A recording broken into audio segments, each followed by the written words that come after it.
Hello, good morning. तर आज होती वटपौर्णिमा. मी खरं तर सकाळ सकाळ उठल्यावर मी जी काय काय तयारी केली वटपौर्णिमेची, माझी स्वतःची, ती मी तुम्हाला दाखवणार होते. पण वटपौर्णिमेला लवकर जायचं आहे या नादात ते सगळं राहून गेलं आणि नंतर आम्हाला कळलं की पौर्णिमा खरं तर 11:30 नंतरच सुरू होणार आहे. पण काय झालं, 11:30 वाजता आम्हाला लवकर आधी पूजा करायला वडाच्या इथे जावं लागलं.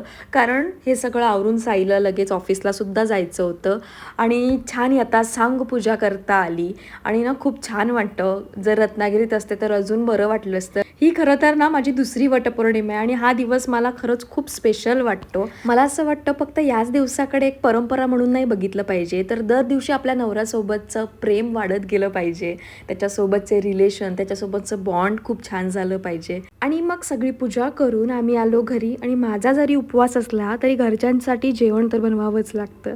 ती ड्युटी आपण सोडू नाही शकत. म्हणून आधी आल्या आल्या जेवण बनवून घेतलं, कारण आपल्या व्रतामुळे बाकीच्यांचे उपवास नको व्हायला. कारण त्यानंतर मला जायचं होतं बिल्डिंगमध्ये वाण द्यायला आणि रत्नागिरीत असते तर सगळे आपले जवळचे असतात, पण इथे आता जे आहेत त्यांना तरी भेटता येईल. त्यानंतर रात्री माझं आलं होतं पार्सल आणि मग मी उपवास सोडून घेतला आणि साईने माझ्यासाठी मागवलं होतं आईस्क्रीम सँडविच. ते खाता खाता मस्त उनो खेळता खेळता आजच्या दिवसाची सांगता झाली. Good night.